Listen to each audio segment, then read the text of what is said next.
This is East Asia Tonight. Good evening, I'm Uteli Edwards. Tonight's top stories. Escalating political turmoil in South Korea. The main opposition party files a third impeachment motion, this time against acting President Chae Sang-mok, who's also the finance minister. North Korea successfully test fires its latest surface-to-air missile as Russia's top security aide arrives in Pyongyang. Sergei Shoigu is expected to meet leader Kim Jong-un. And U.S. President Donald Trump decries fake news, dismissing reports that Elon Musk is being briefed on U.S. military plans for any potential war with China. More than 1,000 flights impacted after a fire at a nearby electrical substation cut power to London's Heathrow Airport, one of the world's busiest. And Japan's core inflation rises 3% in February, higher than expected. All eyes now on the Bank of Japan to see if this will bolster the case for further interest rate hikes.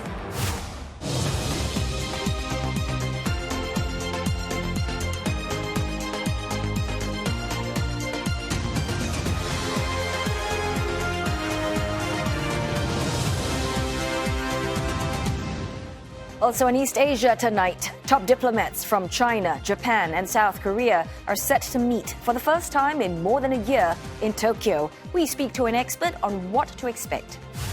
And the rate of restaurant closures in China is accelerating, with a record 3 million businesses shuttered in 2024. What's driving this phenomenon?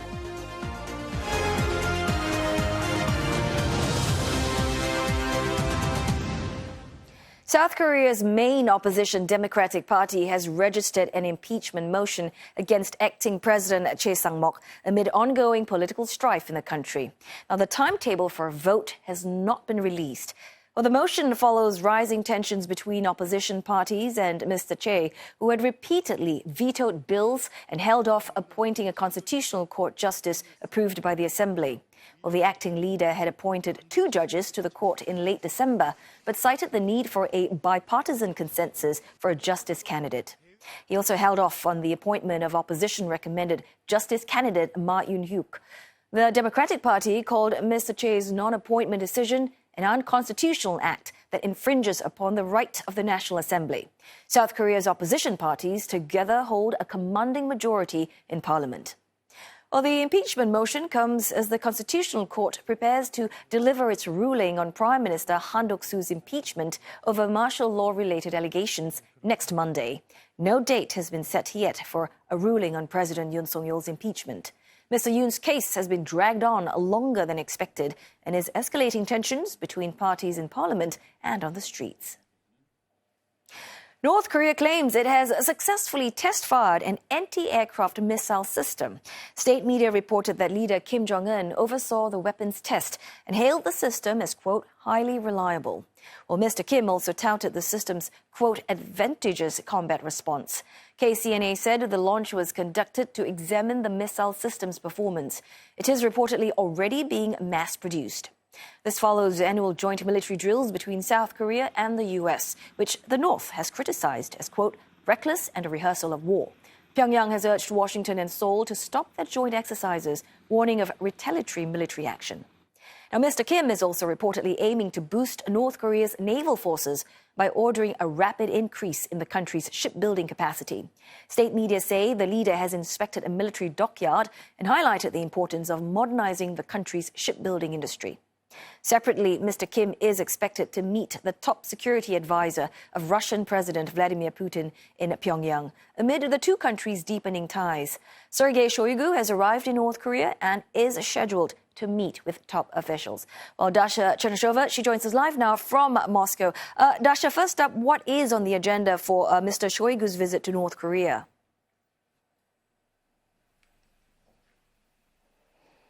Well, indeed, we understand from the official sources in Russia that Shoigu has laid the flowers to the tomb called Memorial called Liberation in memory of the Soviet soldiers who died during the liberation of Korea from the Japanese occupation in 1945.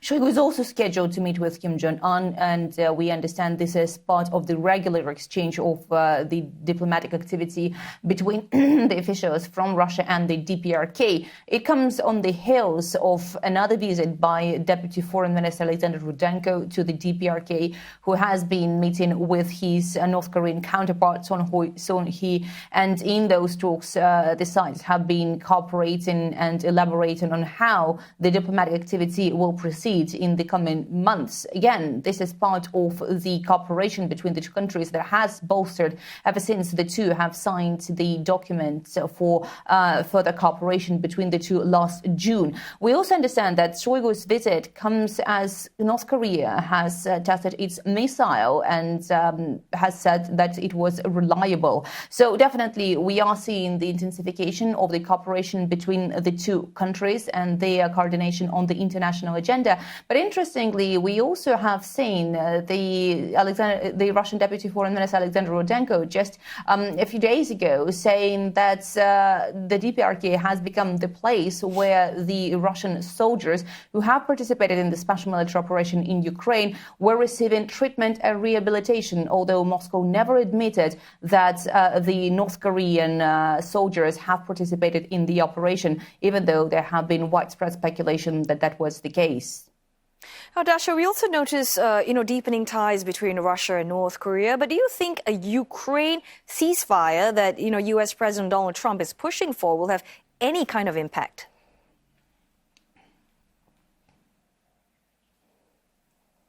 Well, at this stage, the official statements from Russia suggest that this is not something tied to one another, and the cooperation between Moscow and Pyongyang is something that benefits both sides because they are neighbors, they have similar interests, and they vow the support to each other. So officially, no, it's not going to have any effect. But at the same time, many of the analysts have been speaking that given that dynamics, Russia could be forced to stop its cooperation with the DPRK, particularly in some sensitive areas, although Moscow has always been saying that its cooperation with the DPRK is in line with the international laws and the international obligations that Russia has undertaken as part of the UN Security Council.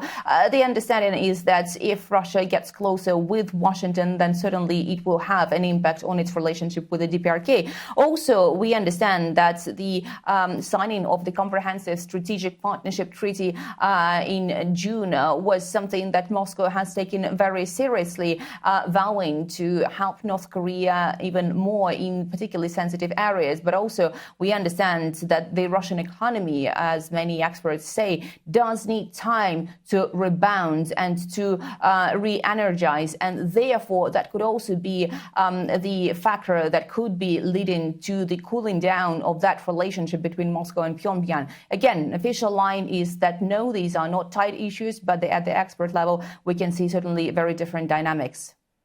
Many thanks for that update. Dasha Chernyshova speaking to us from Moscow. Now, U.S. President Donald Trump has denied a New York Times report that his close ally, billionaire Elon Musk, was due to be briefed by the Pentagon on military plans for any war that might break out with China. While posting on his platform Truth Social, Mr. Trump criticized the media outlet for releasing false information. He says China is not on the agenda for Elon Musk's meeting at the Pentagon.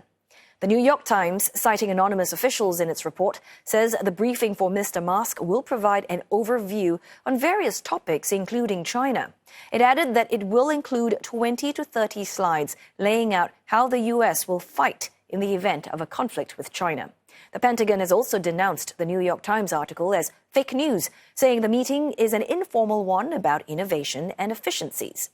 Mr. Musk has openly threatened Pentagon employees who may have leaked the information to NYT, warning that they will be found and prosecuted at the Pentagon. Well, London's Heathrow Airport has shut for the day, triggering chaos for thousands of passengers. It's experiencing a significant power outage after a fire broke out at a nearby electrical substation. Officials say they are closing down for safety reasons, warning travelers not to come to the airport until it reopens. Eurocontrol says no arrivals are being allowed and diversion plans have been put in place. And for more, we are joined now by Ollie Barrett live from Heathrow Airport in London. Ollie, first up, what is the scene like at Heathrow at this point?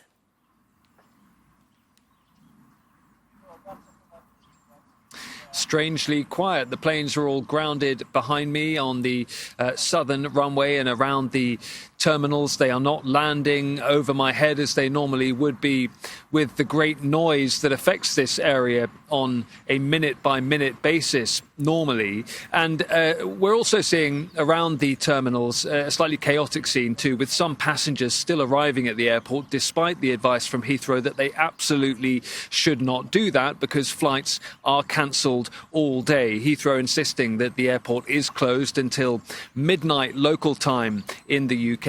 And even if it does then reopen on Saturday, the knock-on effect of that disruption will be felt here at Heathrow for days to come, it is fairly clear. And so Heathrow, a very quiet place compared to the normal busyness and bustle of the second busiest airport on earth by some counts, and certainly the busiest airport in the UK.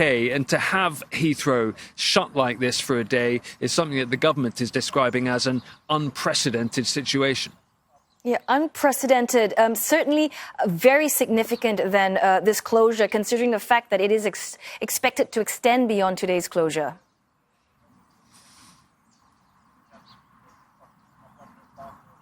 It may well do, and it remains to be seen exactly when the airport can get up and running again. And that is a key question for Heathrow, but also for the government. At this point, the government is saying it doesn't know exactly what caused the fire at the local electrical substation. It believes that the fire was so big that it also knocked up a backup generator that would normally have been able to potentially keep power moving to the airport and therefore keep the airport operational. But with such a big power outage like this, we now understand that even when power is starting to be restored to the airport, when that starts to happen, it takes a certain amount of time for systems to be rebooted and brought safely back online. And that's why the airport has preemptively closed for the whole day.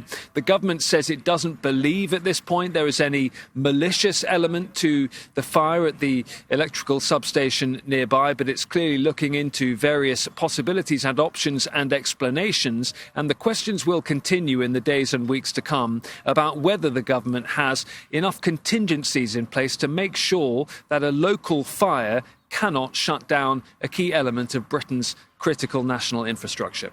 Sounds like a double whammy with the backup generator down as well. Well, thanks so very much for that report, Ollie Barrett, speaking to us live from Heathrow Airport in London. And for the latest updates on the disruption at Heathrow Airport, find our live blog on our website, cna.asia, also on our CNA mobile app. Coming up next on East Asia tonight, Greater China markets continue to feel the pain, with Chinese stocks in Hong Kong capping the worst two-day drop since October. And in the crypto space, a familiar surname, Eric Trump, the son of U.S. President Donald Trump, joins Japanese Bitcoin investor Metaplanet.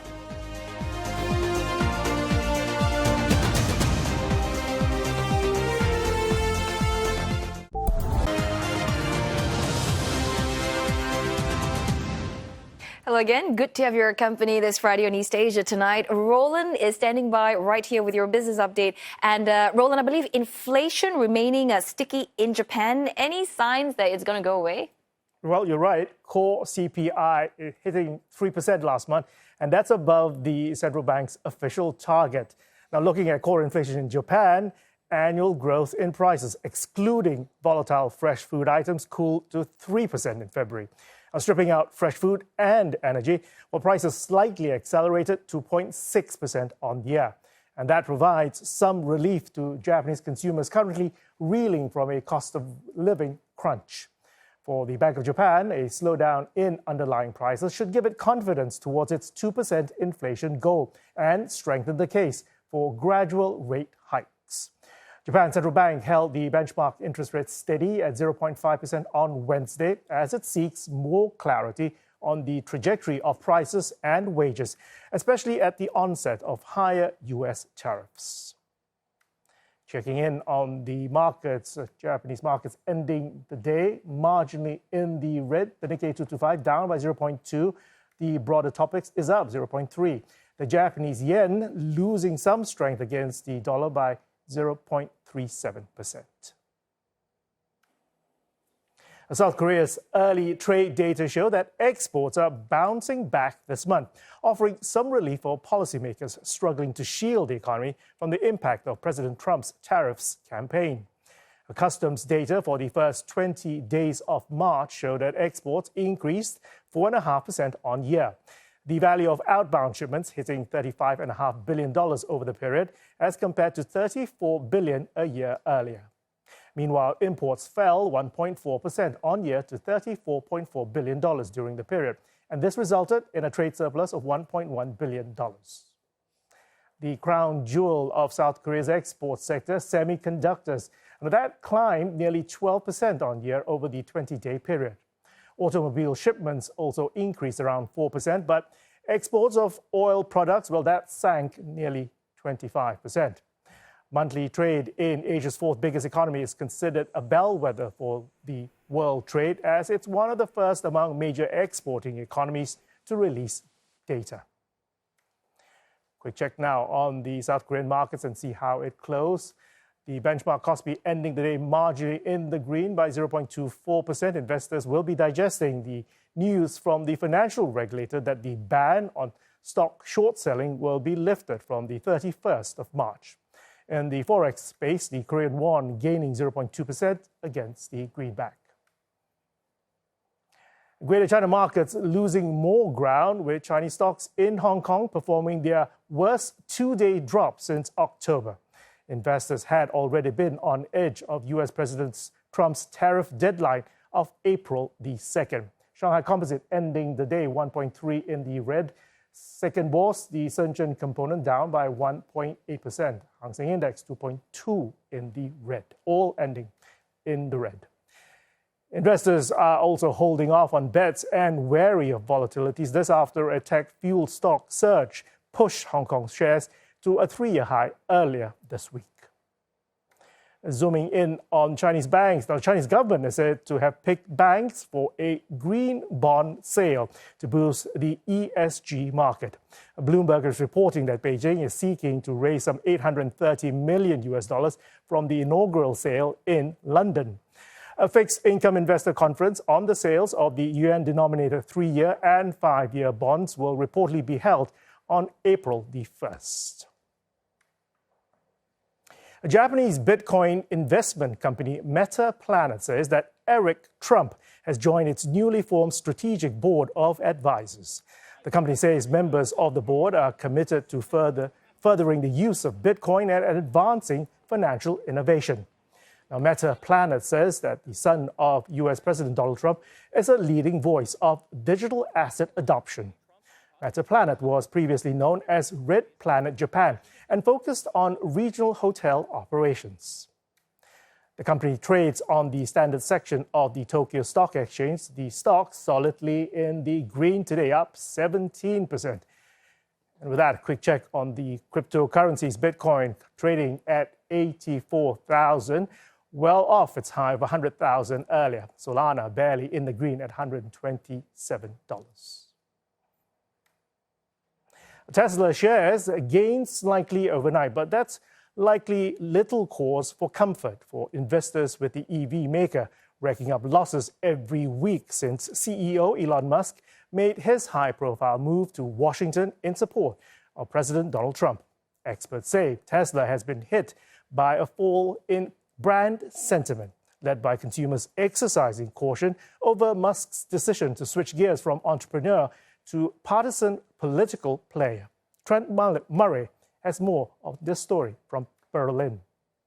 Yes, we can hear you! In the lead up to Germany's recent election, the world's richest man made an unprecedented entry into the country's political scene. Let's go!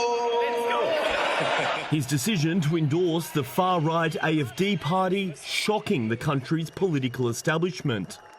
Well, first of all, I wanted to really say that I'm very excited for the AfD, and I think you're really the best hope for Germany. But this may have been a controversial decision for Elon Musk's businesses, specifically Tesla, where Germany is not only one of its most important markets, but also home to its only factory in Europe. The latest February figures show a significant fall in Tesla car sales across Europe. In Germany, sales plunged 76%, while other major electric vehicle markets, Norway, Denmark and France, registered drops of nearly 50%. And it's not just in Europe. In California, the biggest US market for EVs, sales have fallen for the 5th consecutive quarter. Some automotive experts say this blow to Tesla is very much a result of its CEO's choice of politics. When we compare all of the countries that we're tracking individually, model by model, we see that Tesla is either down or underperforming the market in almost every single one of those. It's been popular and easy at the moment, I think, to look at the brand sentiment surrounding Tesla. Tesla is inextricably linked to Musk, for sure. So we can't ignore that, and we can't ignore what's going on in the wider kind of political space and the wider conversation around that and around that brand. Data also suggests that the brand is struggling to find customers among Musk's newfound political base on the populist right. Research shows that it's those who typically lean to the liberal left who buy electric cars. We expect a large part of that of those losses were in fact due to the toxic contagion from Musk's political comments, particularly in markets such as Germany, where Germany is very sensitive to its history, understandably, and any mention of the war, Second World War in particular, has very negative connotations, and we expect Tesla and Elon Musk in particular has had a very negative impact on Tesla brand in Germany. Germany, of course, is Europe's biggest passenger car market. The company's share price has also slid, with investors seemingly anxious not just about the impact Elon Musk's political activities could have on the brand, but also concerns over the company's ability to meet delivery targets, increase global competition, and the threat of a coming trade war. Some experts have cautioned that the early 2025 sales data may not provide the full picture when it comes to market trends, with Tesla preparing to launch its revamped Model Y. There is some expectation that customers are holding off making their car purchase until the new model hits the market later this year. But in the meantime, Tesla's competitors are pushing hard to gain market share across Europe. In early March, Germany's biggest automaker Volkswagen launched its long-awaited entry-level EV, pricing it at just under $20,000, almost $15,000 below Tesla's cheapest model. VW is hoping to make inroads against Tesla at a time where it sees its US competitor seemingly distracted by politics. We have a clear goal. By 2030, we will be the technological leader among volume manufacturers. We will advance, we will attack, and we will achieve. Tesla's Chinese competitors are also on the march. Despite the EU imposing additional tariffs on China-made EVs, brands like NIO and XPeng maintain that Europe remains a key market for their growth plans. Market leader BYD is even planning to build a factory in Hungary in the hopes of circumventing tariffs. In a competitive market where customers are increasingly discerning and profit margins are thin, Tesla faces a bumpy road ahead. And for now, Elon Musk's flirtation with the far right is only adding fuel to the fire. Trent Murray, CNA, Berlin. And that's all for Business Hotel. But I'll be back a little later on to talk about Chinese food, specifically how restaurants are doing after the pandemic. All right, looking forward to that. I'll chat with you later, Roland. Thanks so much for that business update, where we're going to go for another break now. But coming up next on East Asia Tonight, top diplomats from China, Japan and South Korea set to meet tomorrow. Their first sit-down in more than a year. What does that bode for regional cooperation? Find out from our expert. And Tokyo stresses its commitment to boosting military ties with Washington after reports suggest that the U.S. could scrap a planned expansion of its forces in Japan.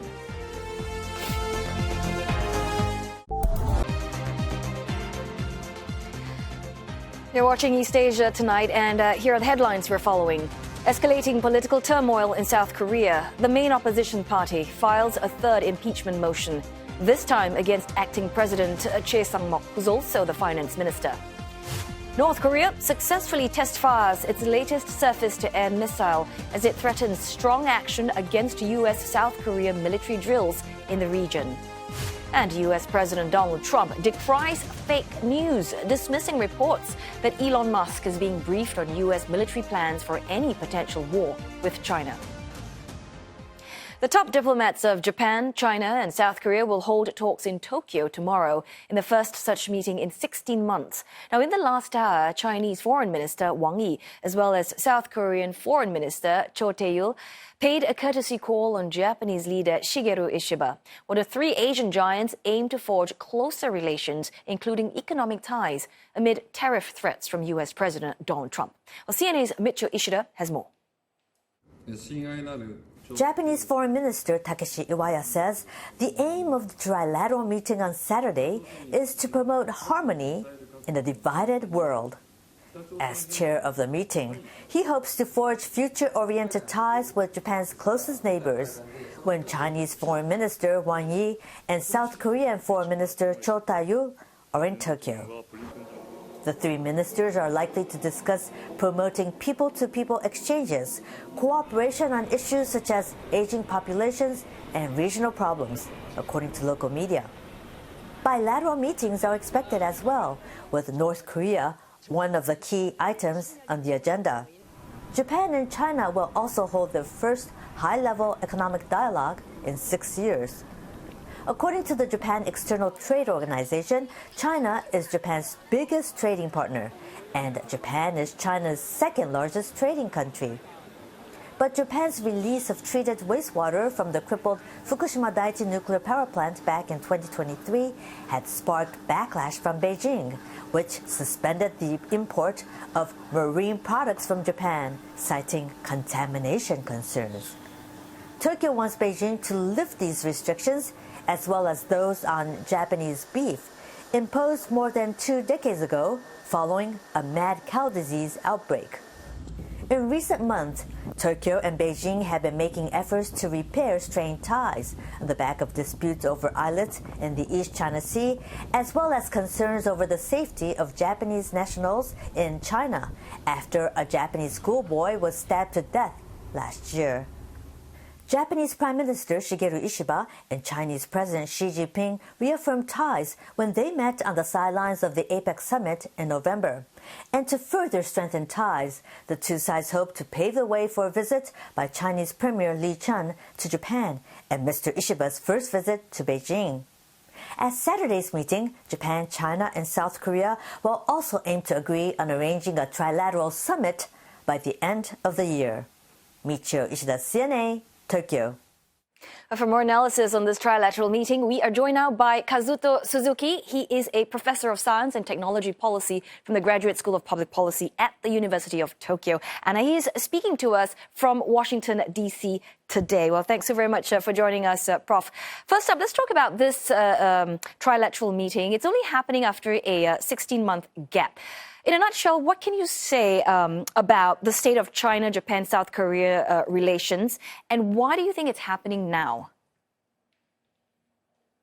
Well, the things are very much changing because of the Trump administration's inauguration in January this year. Japan, China, and South Korea are all target of the Trump's tariff policy. And of course, there are bilateral and trilateral issues such as nuclear wastewater from Fukushima. But more openly, I think there is a opportunity for everyone to discuss about how to meet these challenges, particularly how to maintain the rule-based international order for trade. Yeah, so we can see, with Trump's tariff policies that have bonded all these countries together, or they're trying to bond. But how much diplomatic room do these countries actually have to achieve anything tangible from this meeting? Well, in terms of the trade, I don't think there's much to discuss and to collaborate in order to meet the challenges from the United States. But bilaterally, Japan and South Korea has a lot in common for meeting this challenge. So I think there will be a further bond of intensifying the cooperation between the two, particularly with regard to the shipbuildings or the automobile issues. And I think to strengthen the supply chain concerns, China will be a significant player for the supply as a supplier of the rare earth minerals and the other critical minerals. So I think this sort of strengthening the economic ties between the three countries is extremely important in this regard, and also to enhance the market openness among the three will partially substantiate or substitute the U.S. market. Right. And picking up what you're saying about, China-Japan relations, as a matter of fact, China's foreign ministry recently urged Japan to take concrete action towards stronger bilateral ties. And to add on to what you've said, what exactly is China asking of Tokyo here? Well, this is a usual patterns of behavior of China, that when the U.S.-China relationship goes bad, then China asks for the better Japan-China relationship. So I think this is the way in which to make sure that China will have some sort of an alternative way of communications. And also there will be, China sees it as an opportunity to make a distance between the United States and Japan. Right. You mentioned that trade probably won't be featuring too strongly at this meeting. But since last year, and I believe sometime around May, there has been a renewed interest in a trilateral FTA. So, Professor, what factors do you think is going to enable a real progress, and what are the challenges that you see still standing in a way? Well, of course, the trilateral FTA is on the agenda. But I think it is still a long way to go. The issue of the state-owned enterprise in China, and of course the state subsidies, are the critical difficulties, and China may not back down immediately. And also there are issues for South Korea and Japan for the agricultural goods issues. And also there are a number of issues with regard to the product standards, and also try to align the customs policy. So there are a number of issues among the three, but I think there is a momentum to move forward and to make sure that this FTA will be the opportunity for Japan and South Korea, as well as China, to shelter themselves from this turbulent international trade relationship with the United States. And I guess I want to talk about North Korea, because we see North Korea's latest missile test announcement coming. I mean, Shoigu, the Russian top diplomat, is there, but it also coincides with the fact that these three countries are going to be meeting up tomorrow. So how much pressure is there for them to present a united front, so to speak, even though historically they do have different approaches to Pyongyang? Well, of course, there are different levels of threats that is felt in three countries. South Korea, of course, is coming on front of the North Korean forces, and particularly in the context of the North Korea establishing a relationship with Russia is very much concerning because of the improvement of the North Korean arsenal, especially the nuclear and the missile technologies. And also there is a possibility that Mr. Trump is going to meet with Mr. Kim Jong-un, and this is going to be a big game changer. So I think both Japan, South Korea are concerning about the American extended deterrence against North Korea, and whether the United States is committed to this alliance between Japan and the United States and South Korea and United States.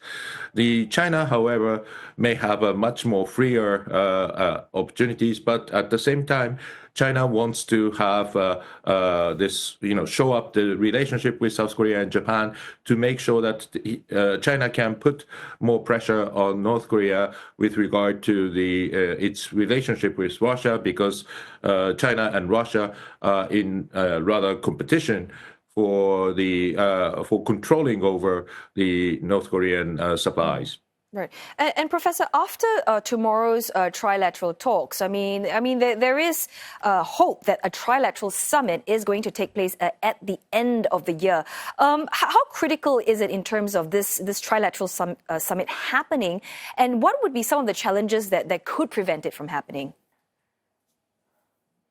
Well, this is going to be very much of a bigger voice against the United States, that the two of the allies of the United States are meeting with China and holding the summit meeting to meet the challenges from the United States. It seems that these two countries are shifting from the United States to China, and that seems to be very much of concern for the American establishment, especially on the defense side, that there'll be a very much they think that Japan and South Korea may not be a reliable partners to counter against China.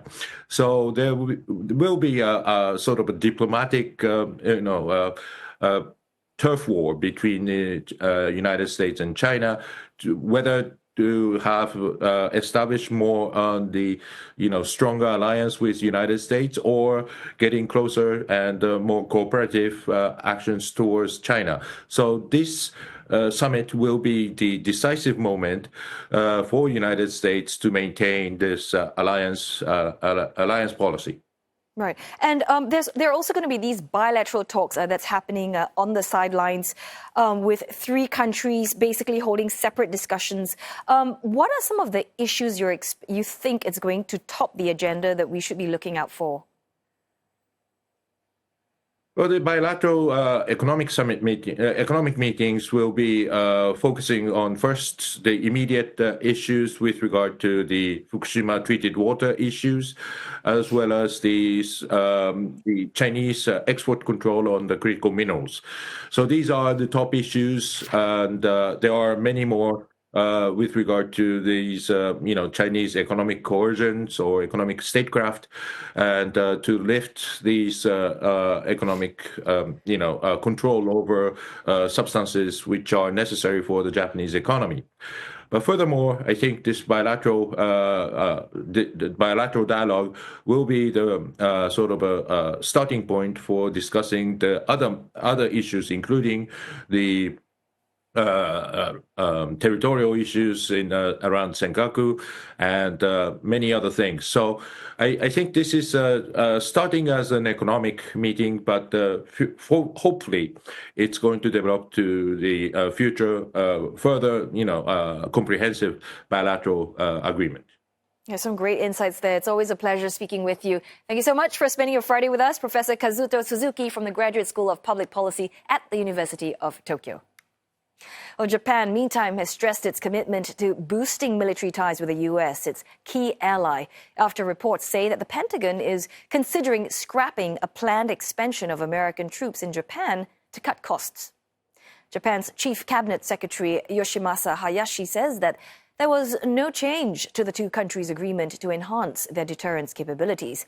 He added that Tokyo wants to continue close talks with Washington to boost military interoperability and responsiveness.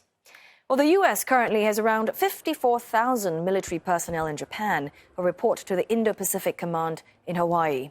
Washington and Tokyo agreed last year to upgrade this command structure with a new Japan-based headquarters that will enable more rapid decision-making in response to threats.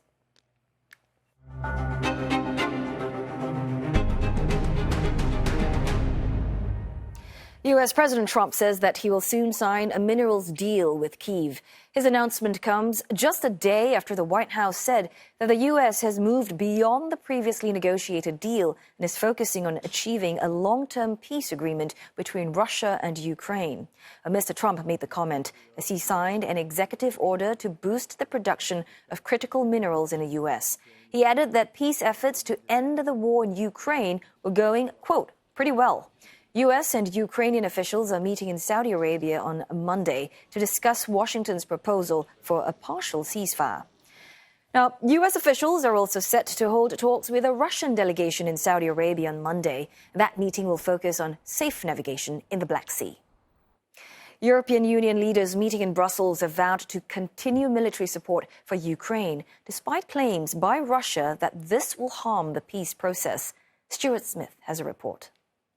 While the EU has for years tried to seek unanimity on statements relating to foreign affairs, the sands are shifting on the continent, with Hungary seen more as pro-Russia than pro-Europe when it comes to issues like Ukraine.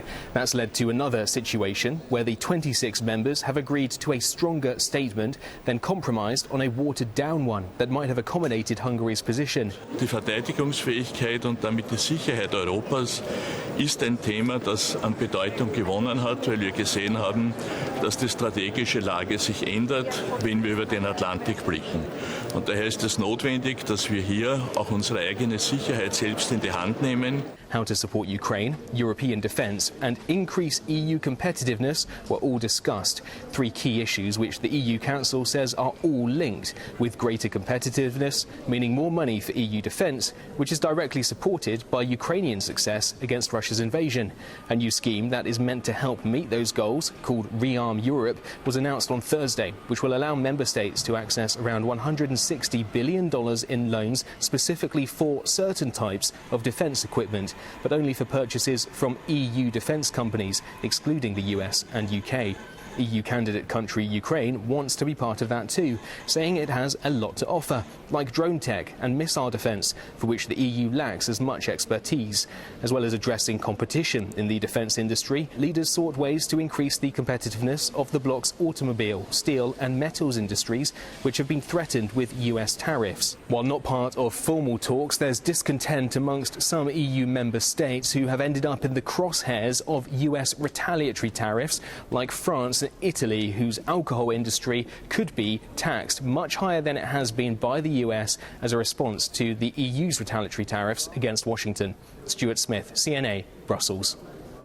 Time now for another break, but coming up next on East Asia Tonight, a record 3 million restaurants in China closed last year. Find out why from Roland Lim.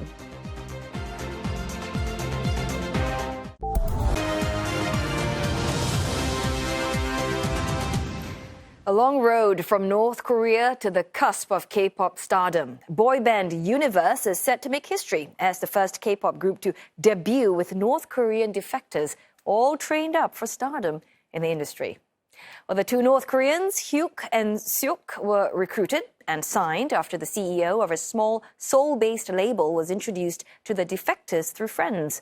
Hyuk escaped North Korea in 2013 after his mother, who successfully defected earlier, urged him to join her. Seok, meantime, defected in 2019. Years later, they are the spitting image of a K-pop idol. Other members of Universe include a Chinese-American, a Lao-Thai-American, and a Japanese dancer. The group has billed itself as a multinational unit that creates music reflecting stories from each other and all of its fans, with hopes to eventually reach an audience in North Korea. Now, we have more K-pop related coverage on our website, cna.asia, such as this story on New Jeans, now known as NJZ, that has been issued a court order to suspend their independent activities.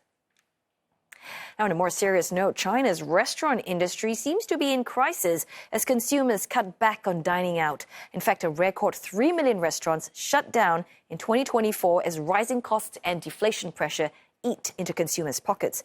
Now, in Beijing, fierce competition is also forcing restaurant owners to slash prices to survive. From mom-and-pop diners to well-known franchises, restaurants across China are shutting their doors at an alarming rate. A private data shows the number of dissolved catering companies touched a historic high of almost 3 million nationwide. Entrepreneur An Dawei makes a living selling second-hand kitchen equipment, a business known as the restaurant undertaker. As eateries shut, An got busy. In 2024, his team dismantled 200 restaurants per month, a 270% increase from the year before. 每个月像北上广深这种一线城市，倒闭率可能在月倒闭率啊，在10%以上，那甚至有的月份可能会超过15%，也就意味着，其实你做一家餐饮店的话，你每年的这个循环的倒闭率应该是超过100%的。Many restaurants that remain are slashing prices just to stay open. But cutting prices means cutting profits, and some business owners say they won't last much longer. 也就是说，你普通人开一家餐饮店其实是必死的，是吧？真正赚钱的可能就是头部那些一直能赚到钱的人。Consumer spending is falling fast. February inflation dropped at its fastest pace in more than a year, raising fears of a deflationary spiral. At the same time, a price war is squeezing businesses. Analysts say mid-range restaurants are hit the hardest. To survive, many have cut costs, sometimes by using cheaper ingredients. 我依然是在这个行业是赔钱的。那这个我觉得是不是可以反映出目前我们的这个消费能力确实是在大幅度的下降，然后大家不怎么出来吃饭了。Officials have promised action to curb excessive competition. But for many struggling restaurants, that help may come too late. As China's economy slows, restaurants are faced with tough choices: stay afloat or shut down. Concerns also loom over the impact on food quality for cash-strapped consumers. Well, to help us understand or unpack the F&B industry in Hong Kong, our business correspondent Roland Lim is here. And Roland, you've lived in Hong Kong for a long time, maybe about 2 decades. You've moved back to Singapore, but I know you go in and out of Hong Kong very frequently because you're always bringing back goodies for us. But tell us, what were some of the biggest observations you've made about the F&B sector pre and post-pandemic? Well, Hong Kong's restaurant industry had been quite adversely affected by the pandemic, as you can imagine, with the restrictions on tourism, social distancing.